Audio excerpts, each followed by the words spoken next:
สบายดีทุกคนสบายดีนักเรียนทุกคนเนาะมื้อนี้เรามาสอนคำศัพท์ SK3 คือเก่าเนาะตอนที่2ตอนที่1เราสอนแล้วแหละเนาะเรามาสอนตอนที่2ต่อทั้งหมดก็รวม30คำศัพท์เทื่อละ30คำศัพท์ให้ตั้งใจเรียนเนาะแต่ละคำศัพท์สำคัญหมดสำหรับการเรียนภาษาจีนเนาะซึ่งใน30คำศัพท์ตัวนี้เนาะมีอย่างที่น่าสนใจเราเข้าไปเบิ่งนำกันไปเบิ่งนำกันเลยคำศัพท์ทำอิฐของตอนที่2เนาะ SK3 ตอนที่2คำศัพท์ทำอิฐอ่านว่าเฉิงเฉิงเฉิงเฉิงเฉิงแปลว่าสั้นสั้นเฮือนสั้นตึกต่างๆเนาะตัวนี้แปลว่าสั้นสั้นเฮือนสั้นตึกต่างๆสังเกตเห็นเนาะมันเป็นสั้นเป็นสั้นเป็นสั้นเนาะให้คำศัพท์นี้ตัวนี้อ่านว่าหยินแปลว่าเมฆเนาะความหมายว่ามันเป็นสั้นคือกับเมฆเนาะมันจะแปลเนาะตามรูปแบบเบิ่งตัวอย่างหนึ่ง我们住在9层楼我们住在9层楼พวกเขาอยู่ตึก9ชั้นเนาะหรือว่าอยู่พวกเขาอยู่ตึก9ชั้นหรือจะแปลว่าพวกเขาอยู่ชั้นที่9ของตึกเนาะแปลได้2อย่างเนาะประโยคนี้อยู่ชั้นที่9ของตึกเนาะความหมายตึกหันมี9ชั้นและพวกเขานี่อยู่ชั้นที่9เนาะจูจ่ายก็อยู่เนาะจิวเชิงเราก็ชั้นที่9หรือว่า9ชั้น9ชั้น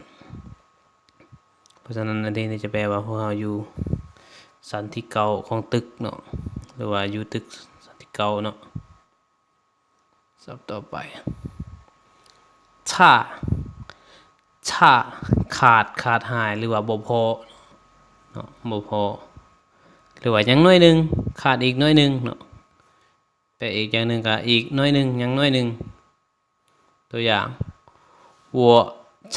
一点忘了我差一点忘了我差一点忘了ค่อยเกือบลืมไปแล้วโอ้ยค่อยยังน้อยนึงสิลืมแหละประมาณนี้ค่อยเกือบแหละเกือบว่าสิลืมเนาะช้าไอเตียนกันยังน้อยหนึ่งว่างละว่างก็คือว่าลืมเนาะ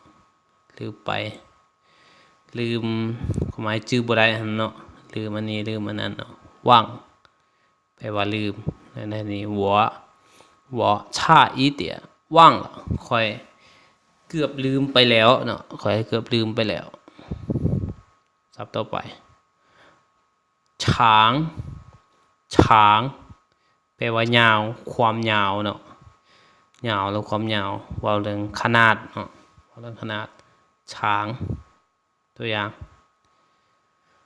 有一个长一个短的有一个长一个短的มีอันนึงยาวอันนึงสั้นเนาะอันนึงยาวอันนึงสั้นยาว有一个ก็มีอันนึงเนาะช้างยาวแปลว่ามีอันนึงยาวอีกก็ต่วนตัวนี้จะแปลว่าสั้นเนาะสั้นบ่ยาวตัวนี้จะแปลว่ายาวความหมายว่า2อันนี้เป็นคำตรงกันข้ามกันเนาะอันนึงแปลว่าสั้นอันนึงแปลว่ายาวเนาะ2อันนี้เป็นคำตรงกันข้ามกันตรงกันข้ามยาวสั้นเนาะต่อไป超市ห้างซูเปอร์มาร์เก็ตหรือว่าห้างมินิมาร์ทต่างๆเนาะ超市หมดเนาะส่วนหลายแม่นคันอยู่จีนนี่คันฮ้องว่า超市ก็เป็นอย่างว่าขนาดใหญ่ๆพุ่นเลยเนาะซูเปอร์มาร์เก็ตใหญ่ๆพุ่นเลยเนาะคันอยู่บ้านเขาแต่บ้านเฮานี่ส่วนหลายก็บ่ค่อยจะมีเนาะแต่อยู่นครหลวงมีหลายอยู่คนจีนเขาเปิดไม่ได้ห้างใหญ่ๆเนาะอยู่นครหลวงเบิ่งตัวอย่าง这附近哪里有超市这附近哪里有超市แถวนี้อยู่ไสมีซูเปอร์มาร์เก็ตหรือว่าอยู่ใกล้ๆนี่อยู่บนใดมีซูเปอร์มาร์เก็ตเนาะอยู่แถวใดมีซูเปอร์มาร์เก็ต เจอฟูจินเจอฟูจินก็คือใกล้ๆนี้แถวๆนี้อยู่มอนี้เนาะนาลีก็แปลว่าอยู่ไส有มีอยู่ไสมี超市ก็คือซูเปอร์มาร์เก็ตนั่นเองเนาะซูเปอร์มาร์เก็ตนั่นเองซูเปอร์มาร์เก็ตเบิ่งต่อไป衬衫衬衫衬衫ก็คือเสื้อเชิ้ตหรือเสื้อสุภาพคันแปลบ้านเฮามักว่าเสื้อสุภาพนั่นแหละเสื้อเชิ้ตเนาะเสื้อมีคอแขนยาวก็ได้แขนสั้นก็ได้เนาะเสื้อเชิ้ตมันตัวอย่างเนาะ你的衬衫真漂亮你的衬衫真漂亮你的衬衫真漂亮เสื้อเชิ้ตหรือว่าเสื้อสุภาพของเจ้างามแท้เนาะหรือว่างามหลายถือว่างามหลายเนาะเจิ้นก็คือแท้เนาะเพี้ยวเลี่ยงก็งามงามแท้เชิ้นซานก็คือเสื้อเชิ้ตเสื้อสุภาพเนาะเสื้อหรือเสื้อสุภาพศัพท์ต่อไปเฉิงจีแปลว่าคะแนนเกรดเนาะคะแนนหรือว่าเกรดของการสอบสิ่งต่างๆบ่หรือว่าเกรดระดับเนาะว่าไงระดับว่าอยู่เกรดที่เท่าใดอยู่ระดับที่เท่าใดเนาะคะแนนก็คันเว้าเรื่องการเรียนแปลว่าคะแนนเนาะตัวอย่าง我看一下你的成绩我看一下你的成绩ค่อยเบิ่งคะแนนของเจ้าแน่หรือค่อยเขาเบิ่งผลการสอบเสียงของเจ้าแน่เนาะค่อยเขาเบิ่งคะแนนของเจ้าแน่成绩แปลว่าคะแนนเนาะ看一下ก็คือเบิ่งน้อยนึงเขาเบิ่งแป๊บเนาะเบิ่งแป๊บนึงเขาเบิ่งน้อยนึงเนาะต่อไป城市ตัวเมืองในเมืองเนาะลายแมนว่าง่ายซะอยู่ในตัวเมืองเนาะเขาจะฮ้องในตัวเมืองใดเมืองหนึ่งคืออยู่นครหลวงกับเมืองศรีสัตนากบ่เมืองไสสิทธาเมืองสีโคตเนาะในตัวเมืองเนาะฮ้องว่าในตัวเมือง城市ตัวอย่าง我住在城市里我住在城市里ค่อยอยู่ในตัวเมืองค่อยอยู่ในตัวเมืองจู้ใจก็คืออยู่ในเนาะ城市ก็คือตัวเมืองหลีในเนาะจู้ใจ城市里อยู่ในตัวเมืองเนาะอยู่ในตัวเมืองศัพท์ต่อไป迟到มาซามาสายมาสวยเนาะความหมายมาบ่ทันเวลามาซาหรือมาสวยมาบ่ทันเวลาเนาะ迟到หมดเนาะคันมาบ่ทันแปลว่า迟到หมดเนาะศัพท์ต่อไป他常常迟到他常常迟到เรามาซาตลอดเนาะหรือว่าเรามาซาเกือบทุกๆมื้อเนาะมาซาตลอดมาซาเกือบทุกๆมื้อ迟到ก็คือมาซา常常ก็ตลอดเรื่อยๆเป็นประจำเนาะแปลได้常แปลว่าตลอดเรื่อยๆเป็นประจำเนาะเรามาซาตลอดมามื้อก่อนก็มาซามื้อก่อนก็มาซาเมื่อวานนี้ก็มาซามื้อนี้ก็มาซาอีกเนาะมาซาเกือบทุกมื้อเนาะคันว่าง่ายๆเนาะศัพท์ต่อไป出现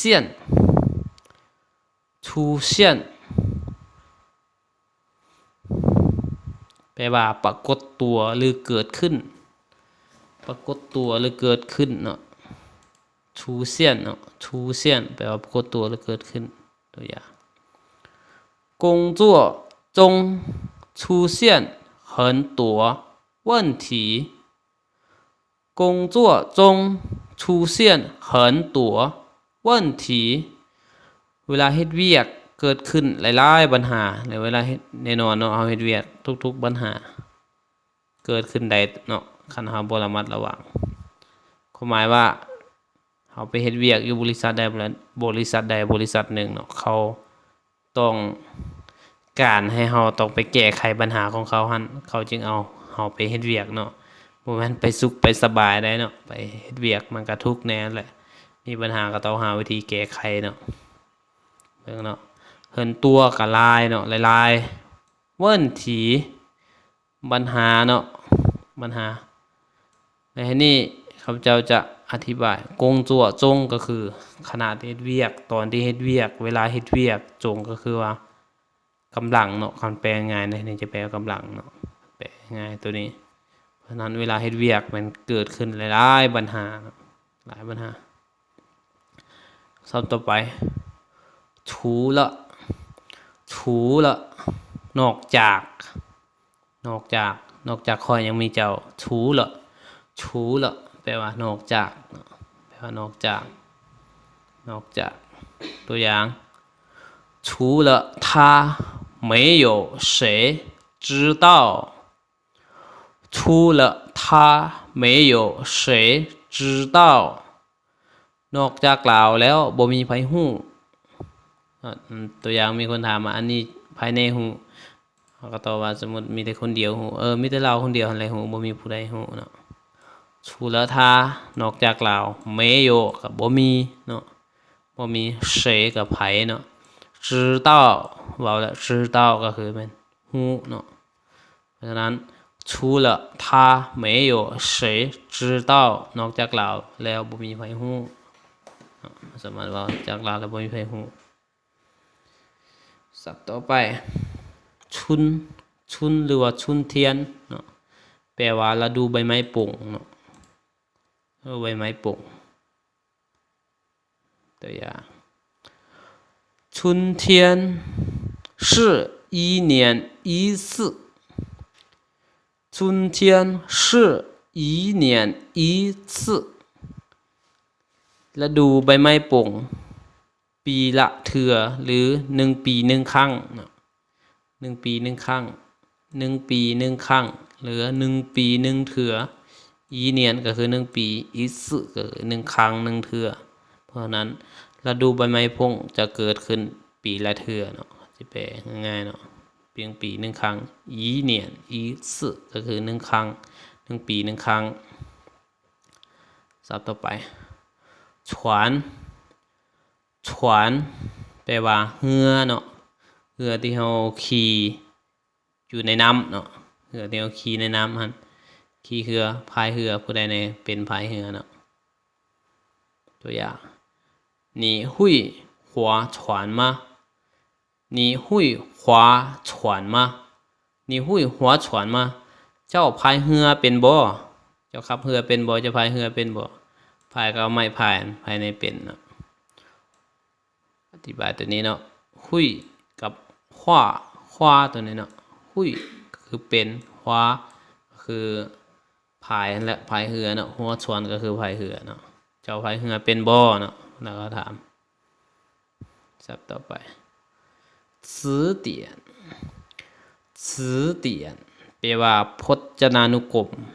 หรือ dictionary ที่เราเอามาแปลเอกสารต่างๆเนาะ dictionary หรือภาษาลาวก็ว่าพจนานุกรม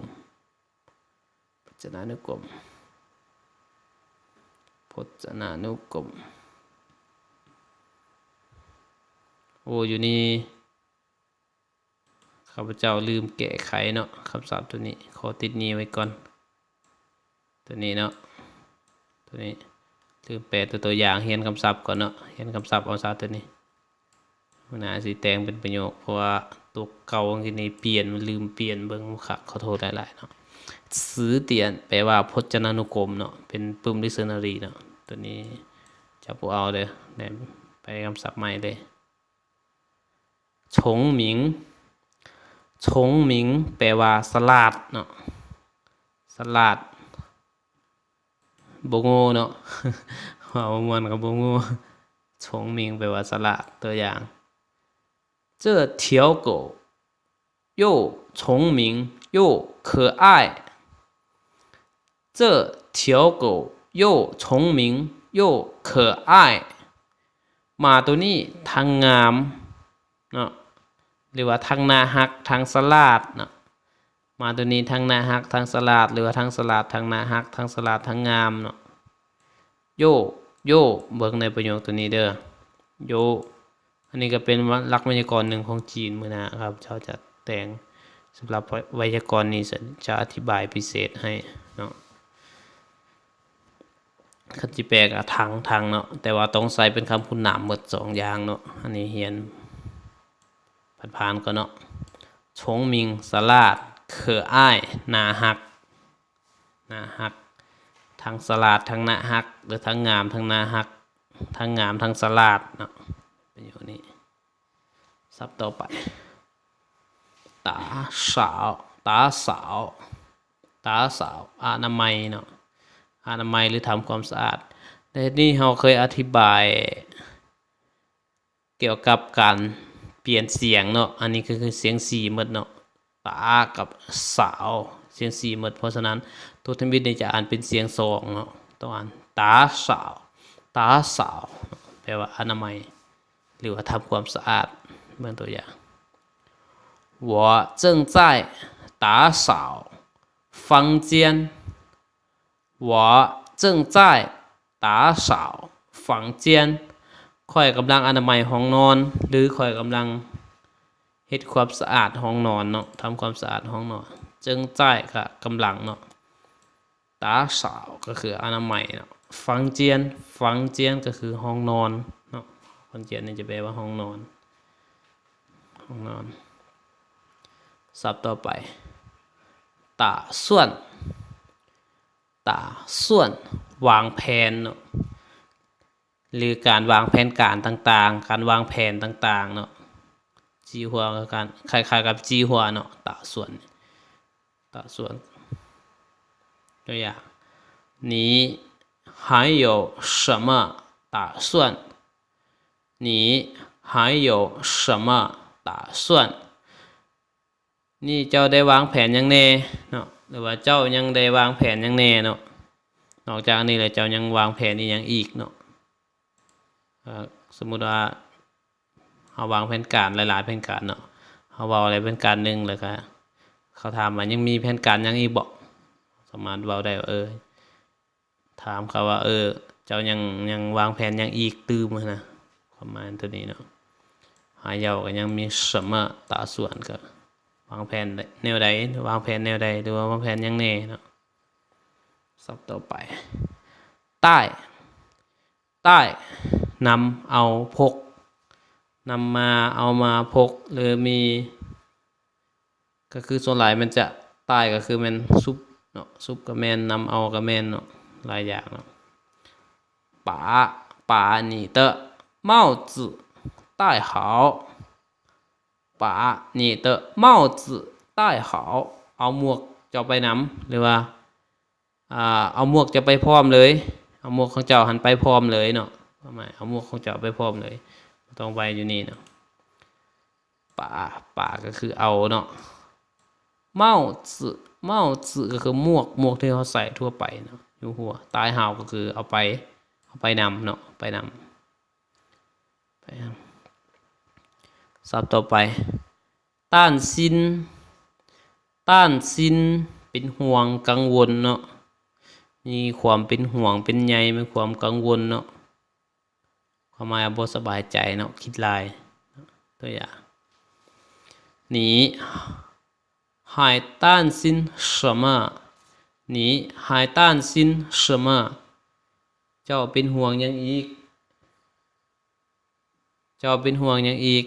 หรือว่าเจ้ายังเป็นห่วงอีสังอีกเนาะ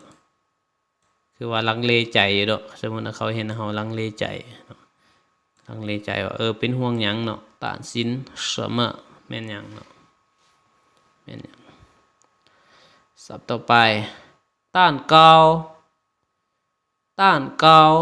ขนมเค้กหรือว่าเค้กที่อวยพรวันเกิดอะไรเนาะอวยพรวันเกิด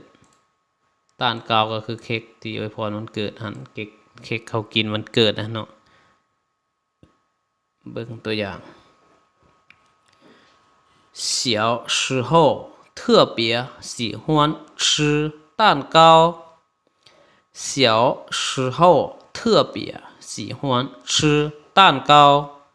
ตอนยังน้อยมักกินเค้กที่สุดหรือว่ามักกินเค้กหลายที่สุดตอนยังน้อยนะมักกินหลายเค้กนี่เนาะเสียวก็คือน้อยเนาะเสียวก็คือน้อย时候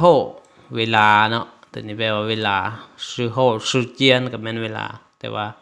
คันใส่กับการเวลานี่ก็ต้องใส่时候ก็คือเวลายังน้อยเทื่อเปียนี่เป็นพิเศษหรือว่าที่สุดเนาะเทื่อเปียพิเศษหรือที่สุดเทื่อเปียสี่ห้วนก็คือมักเนาะชื่อกินต้านเกาเค้กแล้วขนมเค้กเพราะฉะนั้นจะแปลว่าตอนยังน้อยมักกินขนมเค้กที่สุดหรือมักสุดๆเนาะศัพท์ต่อไปตั้งร้านแน่นอนเนาะภาษาอังกฤษ of course แน่นอนแท้ๆเนาะแน่นอนแท้ๆเนาะตัวอย่าง我当然想学习中文我当然想学习中文ข้อยอยากเรียนภาษาจีนแท้ๆหรือว่าข้อยอยากเรียนภาษาจีนแน่นอนเนาะข้อยมักเรียนแน่นอนภาษาจีนเนาะมักเรียนแน่นอน当然ก็แน่นอนเนาะเสียงก็อยากหรือคิด学习เนาะว่าตลอด学习แม่นเรียนเนาะจงเหวินก็คือภาษาจีนเนาะภาษาจีนศัพท์ต่อไปเติงดอกไฟหรือว่าไฟเนาะไฟที่เขาใส่ในห้องในเฮือนต่างๆนี่แหละดอกไฟตัวมันหุงเนาะเติงนี่ตัวอย่าง麻烦你帮我开灯麻烦你帮我开灯กรุณาช่วยเปิดไฟให้ค่อยแน่หรือรบกวนให้เจ้าเปิดไฟให้แน่นะรบกวนให้เจ้าเปิดไฟให้แน่มาฝันก็แปลว่ารบกวนเนาะปังก็คือช่วยหรือเปิดช่วยไขตึงเปิดไฟเนาะจื่อไว้คันปิดไฟก็กวนตึงเปิดไฟก็ไขตึงเนาะไขตึงแปลว่าเปิดไฟศัพท์ต่อไปเตอะในวิดีโอเกือบทำอิฐเราได้แนะนำการนำใส่เตอะ3เตอะเนาะแต่ตัวนี้ก็มันฮอดคำศัพท์ของมันเราก็ได้เว้าอีกเนาะเพื่อให้จื้อเนาะเพื่อให้จื้อแปลว่าอย่างซึ่งการใส่มันใส่ระหว่างคำกรรมะกับคำกรรมะเนาะครับเจ้าเขียนระหว่าง word กับ word v นี่แปลว่า word แปลว่าคำกรรมะกับคำกรรมะความหมายว่าทางหน้าคำกรรมะทางหลังคำกรรมะแล้วเอาใส่เตอะทางกลางนี่จะแปลว่าอย่างเนาะอันนี้หลักไว้ก่อนของมันเนาะตัวอย่าง他慢慢的走他慢慢的走เราอย่างซาหรือว่าเราย่างไปอย่างซาเนาะเห็นบ่ม่านก็คือซาเนาะซาเตอะอย่างโจม่านเตอะโจก็คือตัวนี้ก็เวิร์ดเนาะอะไรเตอะอยู่ทางกลางนี่เตอะนี่อยู่ทางกลางนี่ทางกลาง2เวิร์ดนี่เนาะเพราะฉะนั้นในที่นี้จะแปลว่าเราอย่างซาทาม่านเตอะโจม่านเตอะโจศัพท์ต่อไปที่ฟังแปลว่าสถานที่เนาะสถานที่ใดหนึ่งสถานที่อันอยู่นี่อยู่นั่นเนาะซื้อสถานที่ต่างๆใส่ได้เนาะตัวอย่าง老时间老地方老时间老地方ที่เก่าเวลาเดิมเวลาเว้าเนาะพบกันที่เก่าเวลาเดิมมันก็จะมาว่า老时间老地方见ก็คือพบกันเวลาเดิมเนาะที่เก่าเวลาเดิมเนาะลาวในที่นี้จะเป็นคันแปลลาวตัวเดียวแม่นเท่าหรือว่าเก่าเนาะฉะนั้นในที่นี้เหล่าชื่อเจียนก็คือที่เวลาเดิมเหล่าตีฟังก็คือสถานที่เดิมหรือบนเก่าเนาะหรือที่เก่าหั่นเนาะต่อไปตี้เถียรถไฟใต้ดินรถไฟอยู่พื้นดิน รถไฟอยู่พื้นดินตัวอย่าง10年以后老挝可能有地铁10年以后老挝可能有地铁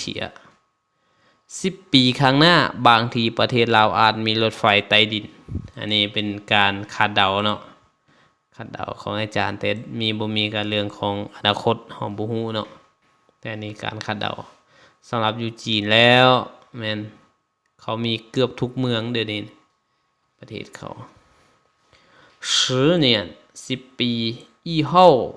ก็คือข้างหน้าหรือต่อไปเนาะข้างหน้าต่อไป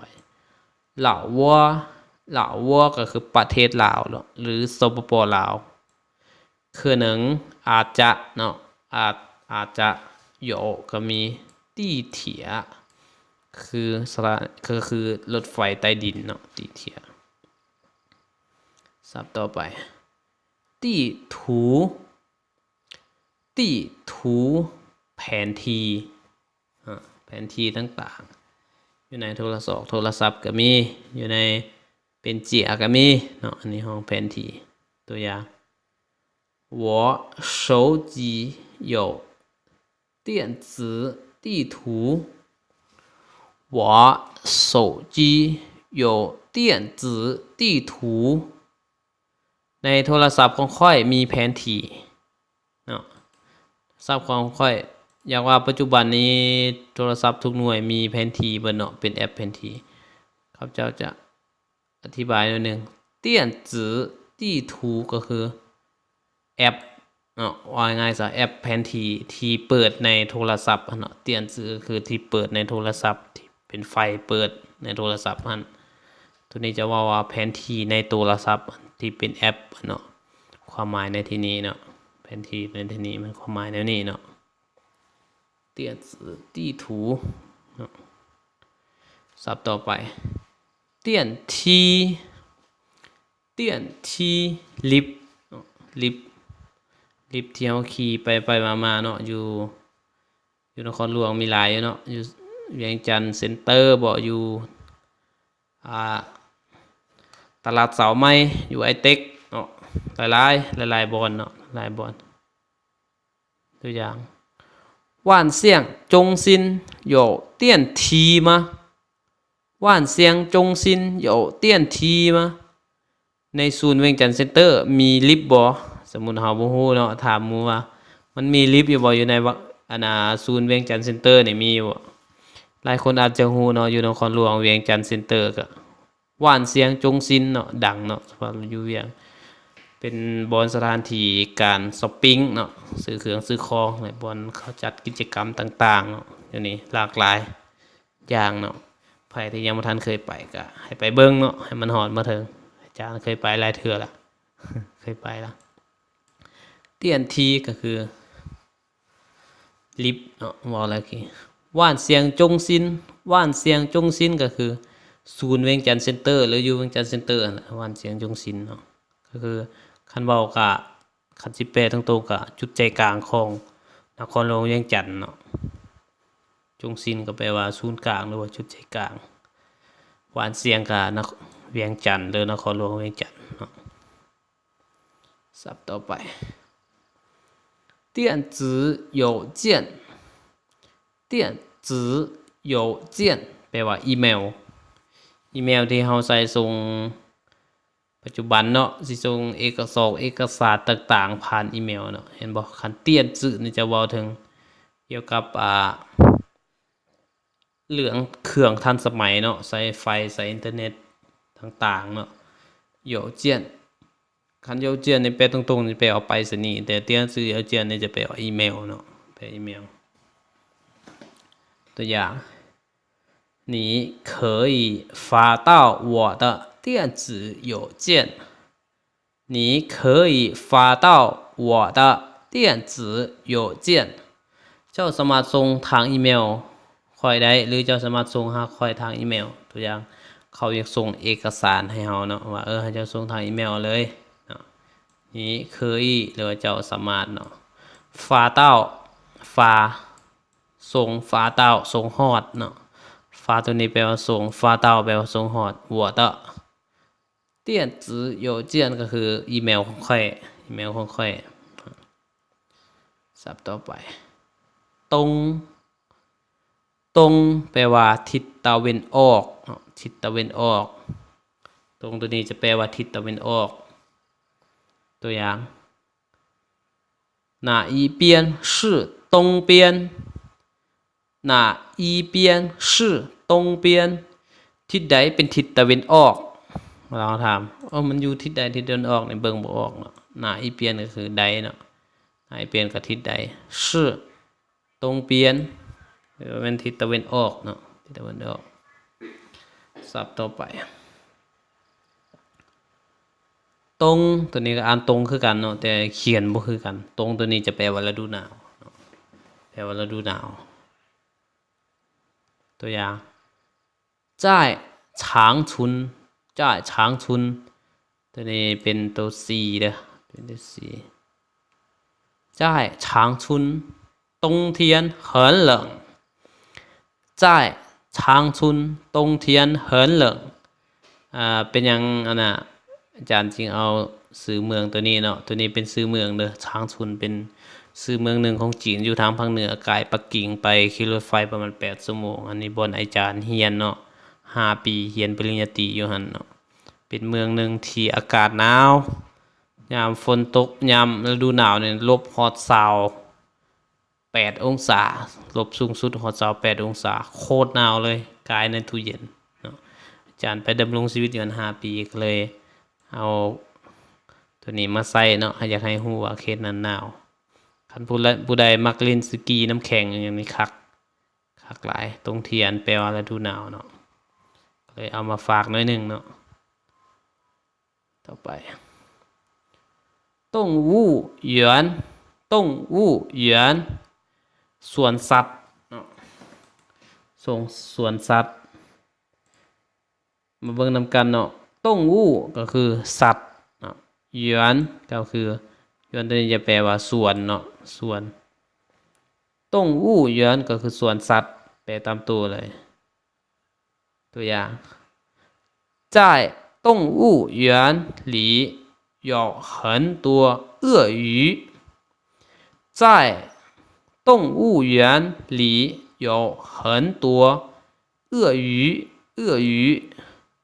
ในสวนสัตว์มีแค่หลายตัวแม่นบ่ไผฮู้